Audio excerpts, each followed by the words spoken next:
असं नाही, ते काय अमितभाईंच्याच भेटीसाठी आले होते अशातला काय भाग नाही, पण शक्य असेल आणि झाली तर भेट त्या ठिकाणी होऊ शकते. मलाही माहिती आहे की आज माननीय पंतप्रधान महोदय आणि अमितभाई हे चंदीगडमध्ये त्या ठिकाणी आहेत. त्यामुळे दिवसभरामध्ये काही दादांची काही खाजगी कामं असतील तर ती त्या ठिकाणी होतील. पण राजकीय चर्चेच्या निमित्ताने आम्ही संध्याकाळी पुन्हा एकदा भेटू शकतो, कारण मलाही आता पार्लमेंटमध्ये काही कामकाज आहे. माझ्याही कमिटीची त्या ठिकाणी मिटिंग असल्यामुळे आम्ही बघूया, एकमेकाशी संपर्क झाल्याच्यानंतर कदाचित भेट होईल. 5 तारखेच्या शपथविधीच्या पार्श्वभूमीवर ही भेट खूप महत्त्वाची असेल. नेमका काय मंत्रिमंडळाला घेऊन चर्चा होणार आहे? तुम्ही वाढीव काही मागणी केलेली आहे का सर? गृहनिर्माण खातं वगैरे मिळावं अशी काही? या विषयावरती आम्ही काही चर्चा केली नाही. काल रात्री आम्ही सविस्तरपणाने 2-2.5 तास आगामी येणाऱ्या संबंध कालखंडामध्ये पक्षाची संघटन कशा पद्धतीने मजबूत करावं याच विषयावरती प्रदीर्घ चर्चा तिघांनी केली. आदरणीय दादा होते, प्रफुल्लभाई होते आणि मी होतो, आणि त्या दृष्टिकोनातून कालची चर्चा झाली. मंत्रिमंडळाच्या रचनेबाबतीमध्ये काही आम्ही त्या ठिकाणी बोललो नाही.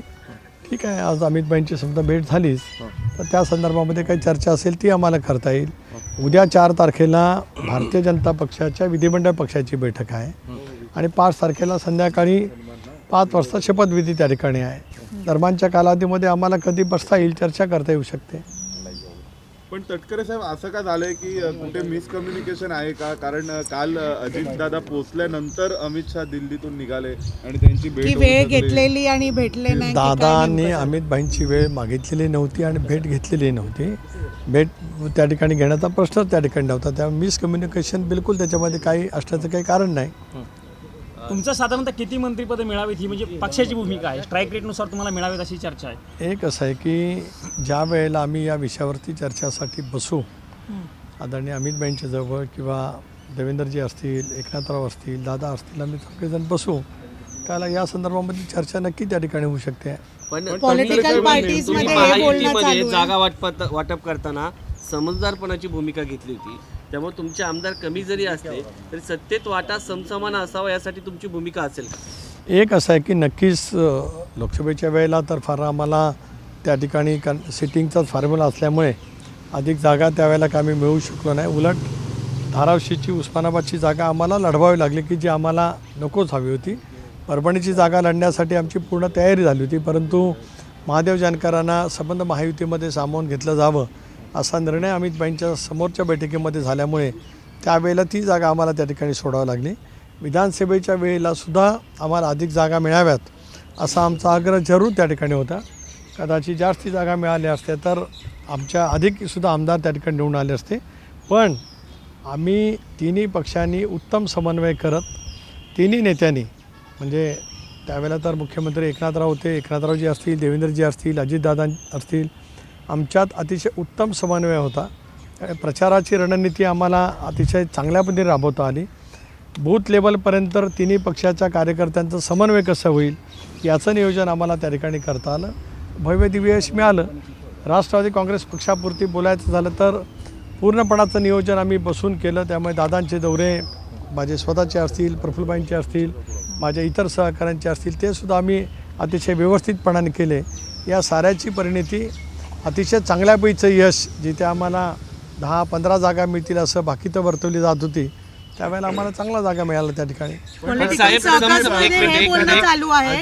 अंजली दमानिया वगैरे हे सांगतात की एकनाथ शिंदे हे विरोधक पक्षाची विरोधक स्थितीवर राहणार आणि ते विरोधी पक्षाचं भूमिका घेऊ. आणि याला जोडूनच एक प्रश्न आहे की शिंदे गटाचं म्हणणं असं आहे की त्यांचा मान राखला गेलाय अजित पवारांचा, तसा एकनाथ शिंदेंचा राखला नाही गेला. मला एक तर माहीत नाही, कारण आपण सामाजिक कार्यकर्त्यांच्या वतीमध्ये बोललात, त्या काय बोलल्यात त्याच्याबद्दल मी काय प्रतिक्रिया देणार नाही, कारण मी त्यांचं वक्तव्यच त्या ठिकाणी ऐकलं नाही. एक असं आहे की आता मान तर सर्वांनाच आहे, मला काय कळू शकलं नाही, कारण असं आपण जे म्हणताय ते नेमकं वक्तव्य कुणी केलं शिवसेनेकडून ते मला माहीत नाही. केसरकर असं म्हणाले की शिंदे साहेबांचा योग्य तो मान राखला गेला, त्यांना बोलवलं गेलं नाही चर्चेमध्ये वगैरे. एक असं आहे, पण त्यावेळेला आम्हाला मान दिला असं म्हणण्याचं कुठे काय कारण येतं. एक असं आहे की युतीमध्ये सर्वांनाच सन्मान आहे. मी पाहिलं की ज्या वेळेपासून आम्ही इंडियामध्ये सहभागी झालो त्यावेळेपासून ज्या वेळेला अमितभाईंची भेट झाली, नड्डाजींची झाली, माझी व्यक्तिगत 1-2-3 वेळेला माननीय पंतप्रधान महोदयांची जो भेट झाली, अतिशय सन्मानपूर्वकच सर्वांना त्या ठिकाणी वागवलं जात असतं. शेवटी कालचा जो मुद्दा आहे शपथविधीच्या तयारीचा, मी दिल्लीमध्ये असल्यामुळे त्या विषयावरची मला माहिती नाही. तटकरे साहेब, साहेब, एक महत्त्वाचा एकंदरीत मुद्दा आहे. 2 दिवसांवर शपथविधी आलाय आणि अजूनपर्यंत राष्ट्रवादीचे जर मंत्री ठरले नसतील तर आणि दुसऱ्या बाजूला असे समजतंय की अजित पवार वेटिंगवर आहेत असा मेसेज जातोय दिल्लीमध्ये. अजूनपर्यंत त्यांना अमित शहा भेटले नाहीत. एक असं आहे की दादा अमितभाईंच्या भेटीसाठी पूर्वनियोजित कार्यक्रम करून आलेलेच नाहीत. त्यामुळे हे निखालास वृत्त खोटं आहे की दादा दिल्लीमध्ये वेटिंगमध्ये आहेत. कुणी कोणाच्या सुपीक डोक्यातून हे वृत्त निघालं मला माहीत नाही. या वृत्ताचं मी पूर्णपणाने या ठिकाणी खंडन करतो. आम्ही कुठेही वेटिंगमध्ये नाही आहोत. आम्ही तशा जरा एक मिनिट प्लीज. आम्ही तशापैकी आज भेटीची अपेक्षा नाही, कारण आम्हालाही माहिती होतं की आज अमितभाई चंदीगडमध्ये आहेत. त्यामुळे कल्पोकल्पित काहीतरी कोणी काय सांगत असेल तर ते अत्यंत चूक आहे. महायुतीच्या नेत्यांची जर व्हिडिओ कॉन्फरन्सिंगनं बैठक झाली तर मग दादा व्हिडिओ कॉन्फरन्सिंगनं सहभागी होणार. त्यामुळे मला एक कळू शकत नाही, मंत्रिमंडळाची रचना व्हिडिओ कॉन्फरन्सवरती करणं कसा अभिप्रेत आहे आपल्याला काय कळू शकत नाही. इथून 2 तासाच्या अंतरावरती मुंबई आहे, मुंबईवरून इथे कोणाला येऊ शकतं. तर व्हिडिओ कॉन्फरन्सिंग आणि मंत्रिमंडळाची रचना याचा काय संबंध येऊ शकतो? ही काय शासकीय बैठक आहे का? तुम्ही वाढीव खाती मागताय की हे मी मगाशीच आपल्याला उत्तर दिलं. या संदर्भात काही चर्चा झालेली नाही. मी काल संध्याकाळी सुद्धा आपल्याजवळ या बाबीवरती स्पष्ट केलं. त्याच्यामुळे केवळ स्पेक्युलेशनच्या आधारे काही प्रश्न किंवा काही पद्धतीचे वृत्त जाणं हे चुकीचा संदेश त्या ठिकाणी जातो. महायुतीमध्ये सर्वांचा सन्मान आहे. जे काय असेल ते चर्चेने त्या ठिकाणी होईल. अमितभाईंच्या भेटीसाठी दादा आज तरी या ठिकाणी नाहीत, आम्हाला आलेले नाहीत. काही खाजगी काम असू शकतं. आज अमितभाई दिल्लीमध्ये आले, झाली भेट होऊ शकेल. नाहीतर उद्या परवा तर शपथविधी सरकारचे आहेच, त्यामुळे त्यावेळेला चर्चा होऊ शकते. साहेब, एक महत्त्वाचा प्रश्न आहे की तुम्हाला तुमचे कमी आमदार निवडून आले कारण तुम्ही कमी जागा लढल्या, पण आता मंत्रिपदाचं जेव्हा वाटप होईल तेव्हा आमदारानुसार होणार की सत्तेचं तुम्ही समजूतदारपणाची भूमिका घेतली त्याचं काही फळ मिळेल? एक असं आहे, मी वारंवार या बाबतीमध्ये बोलत आलो की या विषयावरती चर्चा अजून झालेली नाही. चर्चा होईल त्यावेळेला आम्हाला जे वाटतं त्याची भूमिका आम्ही नक्की त्या ठिकाणी मांडू. आझाद मैदानावर शपथविधी रचना झाली आहे आणि तयारी किती सुरू आहे. मंत्री शपथ घेतील त्याची पाहणी राष्ट्रवादी? फक्त भाजपच्या नेत्यांनी केली. यावर केसरकरांनी नाराजी व्यक्त केली की तिन्ही पक्षातल्या नेत्यांनी एकत्रित पाहणी आझाद करायला मैदानमध्ये पाहिजे. अजून दुसरा पक्ष दिसला नाही, मित्र पक्ष, नुसतं भाजप. एक असं आहे की जी केसरकरांनी अपेक्षा व्यक्त केली ती रास्त असू शकते. आणि त्यांनी हेही सांगितलं की त्यांना कळल्यानंतर त्यांचा संपर्क झाला. आज कदाचित तिन्ही पक्षाचे नेते त्या ठिकाणी असतील. काल माझंही कोणाशी तरी बोलणं झालेलं आहे.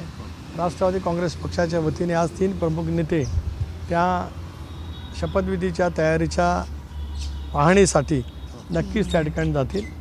धनंजय मुंडे, हसन मुश्रीफ साहेब असतील तर ते, आणि अनिल भाईदास या तिन्ही माझ्या ज्येष्ठ सहकाऱ्यांना आज त्या पाहणीच्यासाठी तिथं जावं अशा सूचना दिलेल्या आहेत. परवा सर शपथविधी आहे, तर शपथविधीला किती मंत्री शपथ घेतील अशी तुम्हाला अपेक्षा आहे? तुम्ही प्रदेशाध्यक्ष आहात राष्ट्रवादी. काही अपेक्षा असण्याचं काही कारण नाही. 2 भाग आहेत. मी वारंवार या विषयावरती कालपासून स्पष्ट करत आलो. ज्या वेळेला तशा संदर्भातला निर्णय व्हायचा असेल त्याला आम्ही नक्कीच बसून त्या ठिकाणी बोलू. धन्यवाद. हिंदी में जानना चाहेंगे अजित पवार. देश विदेशातील प्रत्येक घडामोडींचे लाईव्ह अपडेट मिळवण्यासाठी आता साम टीव्हीच्या सर्व सोशल मीडिया प्लॅटफॉर्मला लाईक, फॉलो आणि सबस्क्राईब करा. तसंच सर्व नोटिफिकेशनसाठी बेल आयकॉन प्रेस करायला विसरू नका.